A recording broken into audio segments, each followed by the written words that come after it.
Hi, this is Kim Izzarelli, and welcome to Insights with Kim Izzarelli. I have one of my favorite guests here today, Mary Westmoreland. Welcome. Mary is one of the founding members of the military officers. Say it again, please. Yeah, Military Officers Association of America. Okay. Lower Hudson Valley. Ah, right. Mary is a 31-and-a-half-year military veteran serving from 1976 through 2008.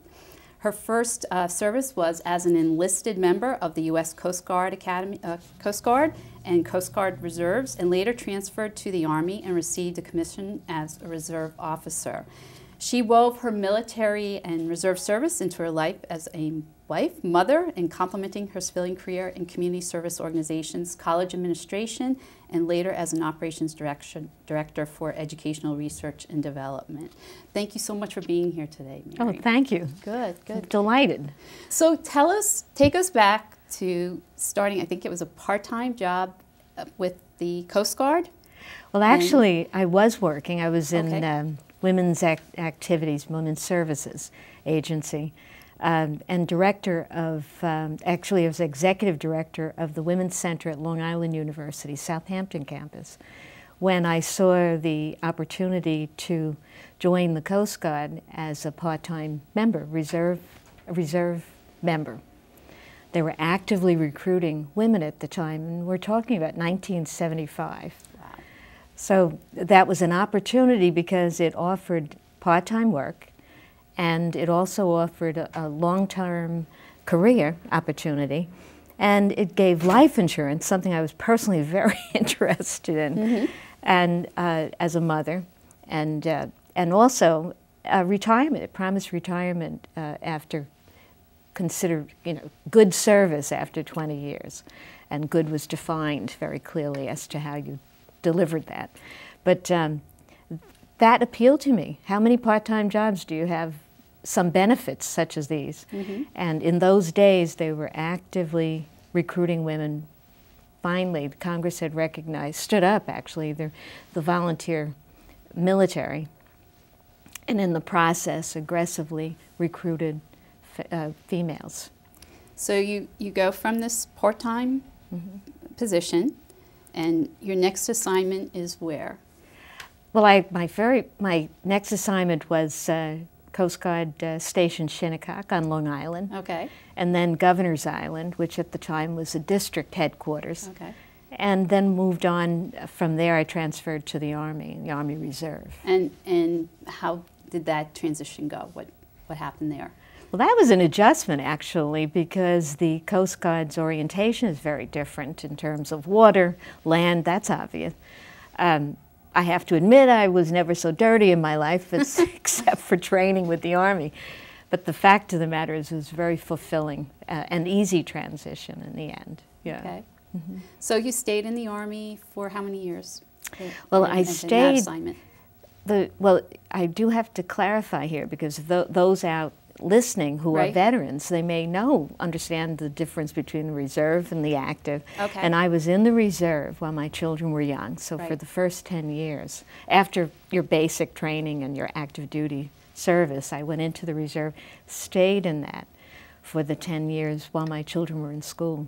And going into the Army, I was still enlisted, and though I was in a graduate program at Stony Brook, in State University at Stony Brook, in programming, systems integration of the day. Right. The Coast Guard had no real need for that at my levels, but the Army was very interested in that, and in the end, is how I came upon the commissioning process and was awarded a commission. Okay. Commissioned officer. So from there, I believe you had an assignment in Europe that was well, many times I trained in Europe. Okay. Many times. And that alone was very fulfilling. I was a commander of a unit. In the old days it was called RDF, Rapid Deployment Force, and I was a female commander within that construct of the Rapid Deployment Force units. That was highly unusual of the day, and I was very fortunate to have been considered for that and selected. And And I was very fortunate because the unit was so amazing in terms of members, and all retired or former Vietnam veterans. Now it's still in the reserve at that time, and they've long since retired. But that was very fulfilling, competing overseas with other nations and other militaries within the United States to, services for competence in your missions.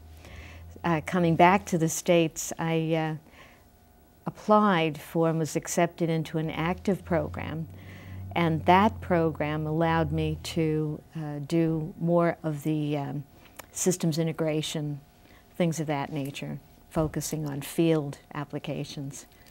I mean, the first time I heard you speak, and I'm not a military person, I don't have a military background, there were a lot of things I never really thought about before. Like when you deploy a number of people to a location, I mean, they have to eat, they have to get rest, they have to, have vehicles there. There are a lot of logistical issues you have to deal with, and I mean, it really is a very big and important job to be a commander of an operation. It's the ultimate.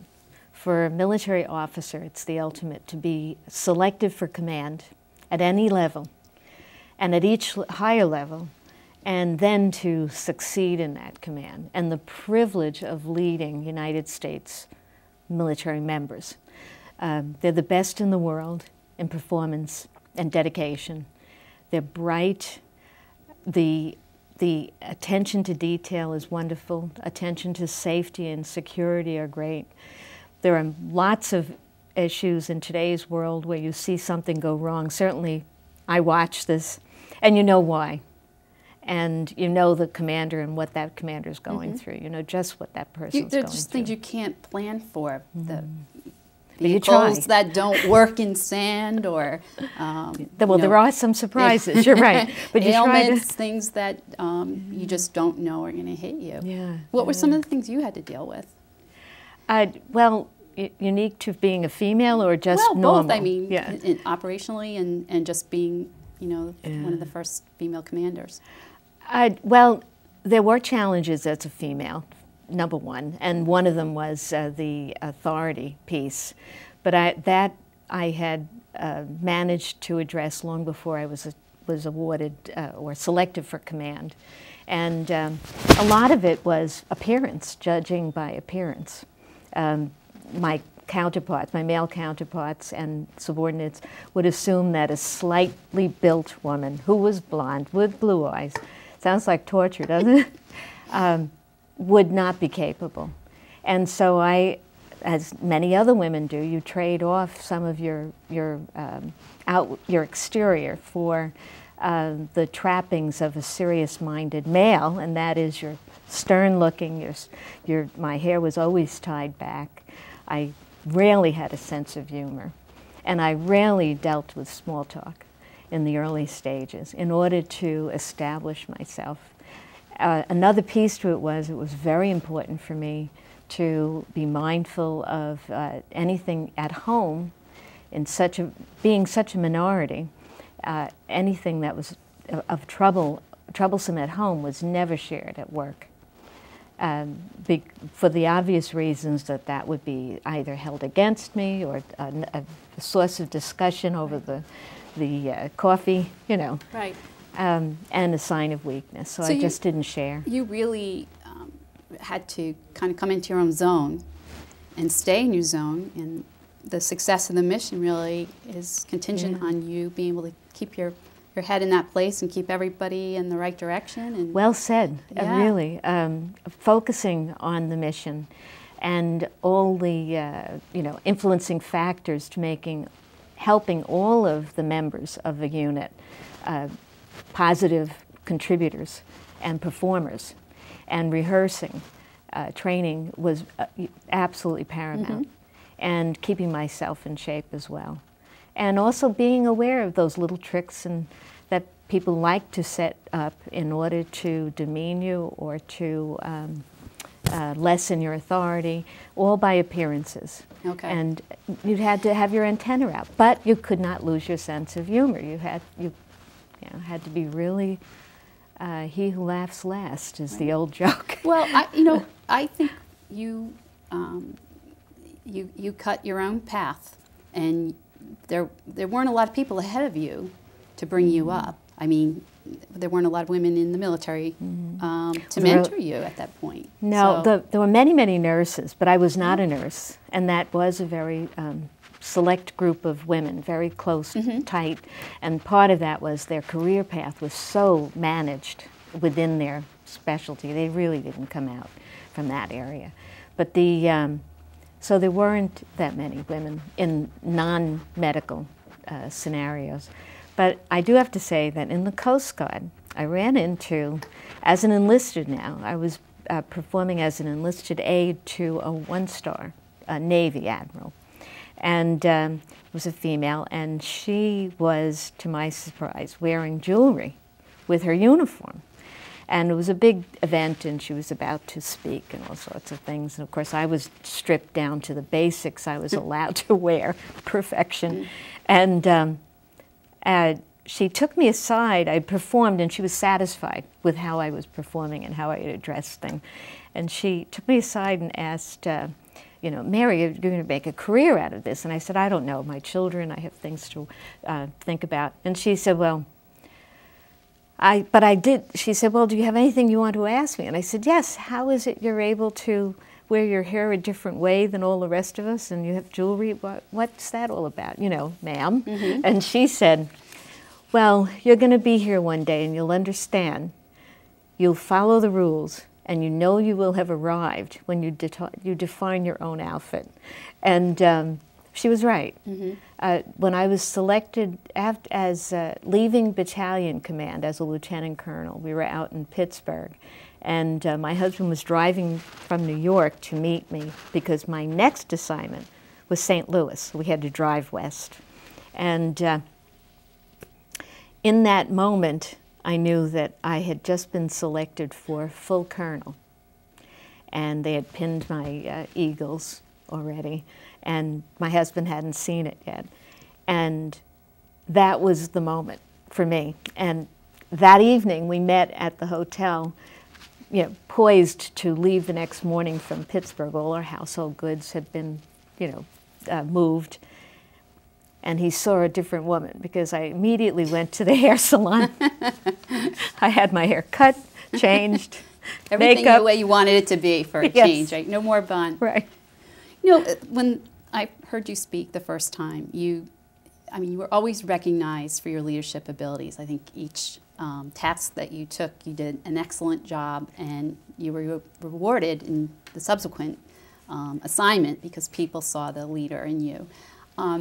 Talk a little bit about taking risks and sort of the process internally to decide to take a career risk, because for a lot of us it's just easy to stay in a safe place, you know, not grow, just go to work every day, do the same thing, and really not push ourselves to the next level. And you've done that. So what sort of would go on inside of you when you decided to take on a new assignment that was a stretch for, you know, for you personally? Really interesting. In your own mind. Yeah, it's interesting. I quite frankly have not thought of it as a risk. I've thought of it as a challenge, and whether I was up to it or not. A risk would imply that I would lose something, and I was never really losing anything that I felt. I was working very hard at keeping my family happy and close to me. And I certainly, in the midstream of all this, I was widowed. So it's very important for me to keep my income and perform. So I wasn't thinking of it as a risk. My greatest risk was going into combat, because at that point my children had already lost one parent to heart disease. But now I was willingly going into combat, and that was a risk. What would they be all right without me?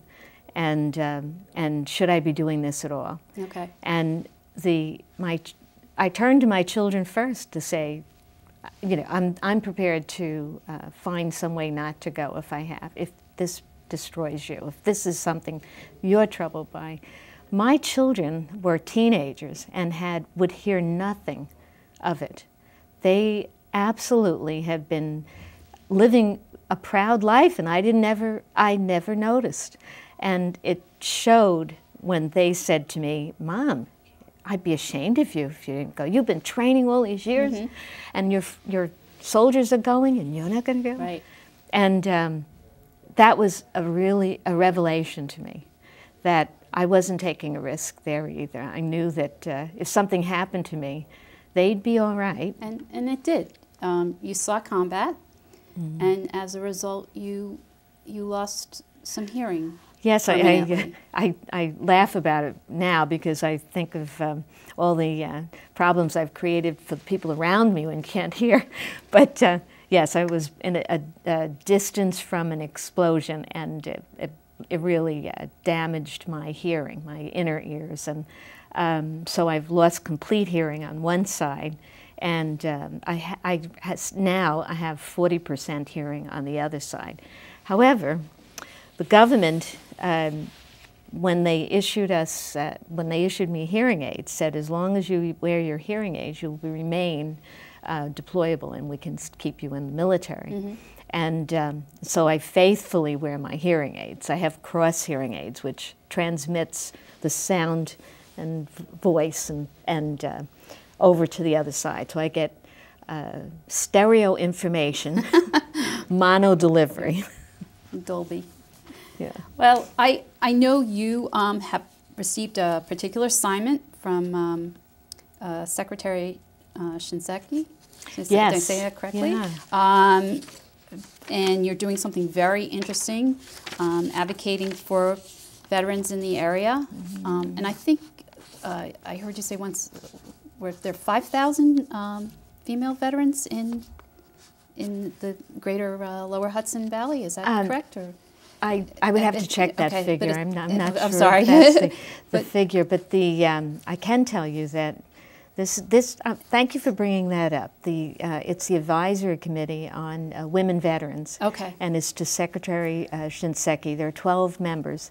10 of them are female, but not all of them are veterans. Okay. But they're all individuals representing veterans affairs or health affairs or family veterans affairs, military affairs. The advisory committee looks at veterans affairs services as well as benefits, entitlements, in addition to future needs. Okay. And one big issue is why women don't use the Veterans Affairs hospitals at the same percentages of the males. While we have many, many more women, in the military now. Part of it we've discovered is we don't have all the services naturally. Oh, surprise to the leadership, but not the surprise to the women. Oops. So that's part of it. We have a voice, it's a strong one. And to their credit, they're listening, which is wonderful. It also, Secretary Shinseki has started a task force with the Department of Defense on women veterans, so that they can see how they can track the interagency, how they can track women coming into the system and why they bypass use of what services they do set up for women. But very few originally had any gynecological support. Now they're even looking, they're beyond that, they're putting that in every hospital, availability for that, but also geriatric care for women wasn't necessarily at a veterans hospital. What do you do with women veterans who are homeless? There are women, and many of them come with children. So these are all other pieces to the puzzle. New York State is a major player because we have such a large number of females who served in the National Guard and the reserves, the Navy Reserve, the Army Reserve, the National Guard, Army, National Guard, Air, and Marines, Coast Guard. And in the reserve and the National Guard piece, those are decentralized. They're not living on post. You can't put your hand on them.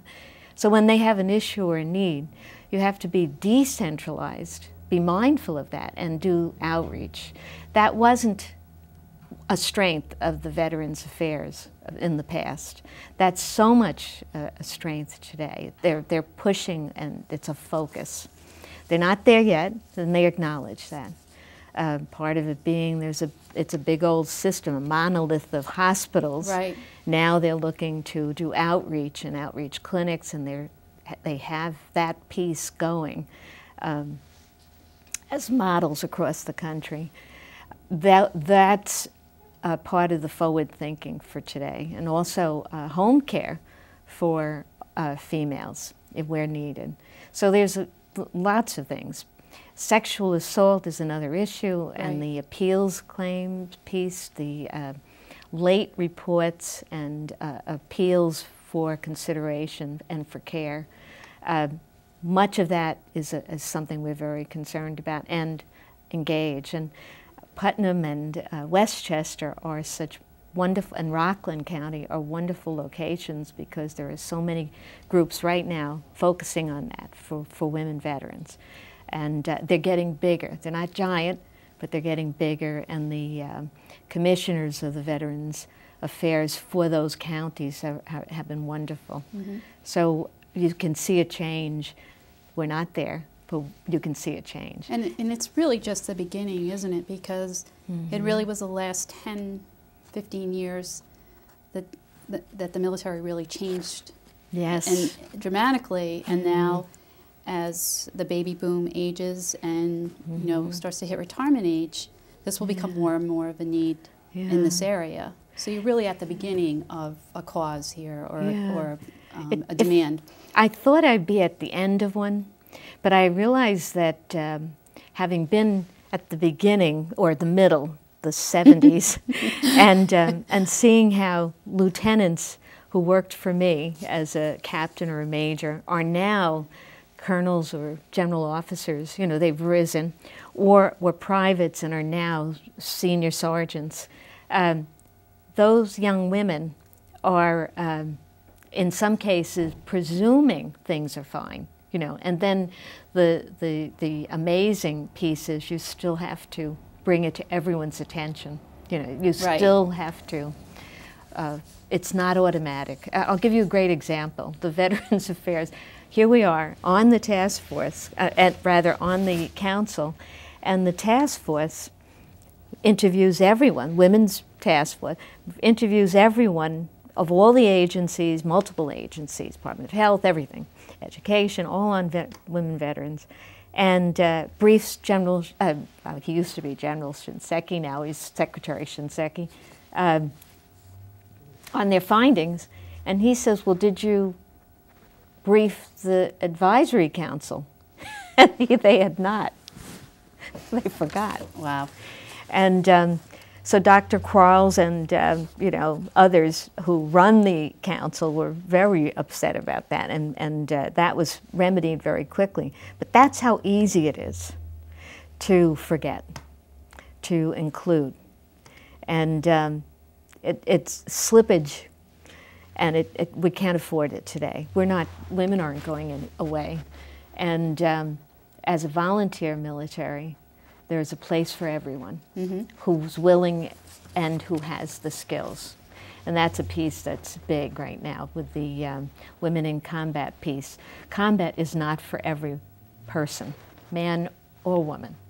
And so that's another part to it, you know, that those who do qualify and are skilled and do choose to be in combat we need to make sure that they have the services they deserve and have earned after they return. How can someone watching this best support you? Well, there's a couple of ways. Certainly when you see the Wounded Warrior projects going out there, please participate. If it means an afternoon for a wine tasting or something like that, go to it. Just do it, because that's huge, and it's such an inspiring experience to begin with.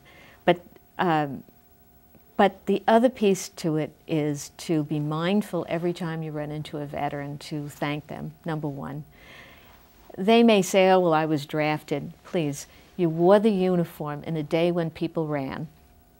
That takes a lot. But in addition to that, they've contributed to the nation. And today, as a volunteer, you know what you're doing, you can do something else, and you choose to do that for a period of time. If we didn't have the superior military that we have, we wouldn't be so proud, and we would be very worried right now about more than we think we have to worry about. But the fact is we have very brave men and women, young men and women, who give their time and their lives, sadly. And but if you can thank them and acknowledge that military is not for everyone, but for those who rise to the occasion, that means someone else who can't do it, isn't forced to do it under any other kind of construct. Okay. You know. And if you could just tell us where the facilities are in the lower Hudson Valley, the healthcare facilities that are supported by the military. Well, I'll make sure you have a list, but the VA is of course up here in Montrose, as well as down in Manhattan and Brooklyn and Long Island, and my favorite in the Bronx. I'll make sure that you have the addresses on all of them. But the biggest piece to it is, of course, the Veterans Affairs Hospital in Lower Manhattan was seriously injured by Sandy, damaged, as was NYU, etc. So many of the other veterans hospitals are overwhelmed with patients, so the overflow coming in. But if someone goes to one, you'll absolutely get wonderful care and dedicated care. And if you don't, I'd like to hear about it. So do contact me. I am a member of the Military Officers Association, as you mentioned. That's M.O.A.A, Military Officers Association of America. M.O.A.A. And you'll have a stream of our website. And please tell me what those issues are, because I want to know. This is our area, this is our community. Another piece to it, and it's so important to me, and if your viewers could just be mindful, when you meet a child of a veteran, would you please thank that child for what they did for their country? Because they struggled in the absence of a parent, or in some cases 2 parents. And on top of that, they had to listen to the news every day and not know if that was real, whether it included their parent or not. And they served. So please make sure and be attentive and ask them, how was it? You know, what did you do to help him? Did you write, or did he write back, or she? But engage them and compliment them for their service. I really need to support the families. Oh, yes. Yes. Very good. Very much. Well, Mary, I want to thank you for coming in today. You know, you're a true American hero. You're my hero. And just your career, we could go on for hours just to talk about all the various assignments that you've had, because each one has a special story, and I just really always enjoy hearing from you and seeing you. So thank you so much for coming today. Well, thank you for giving me a chance to share this. Okay. Very much. That's all for now. See you next week. Thank you.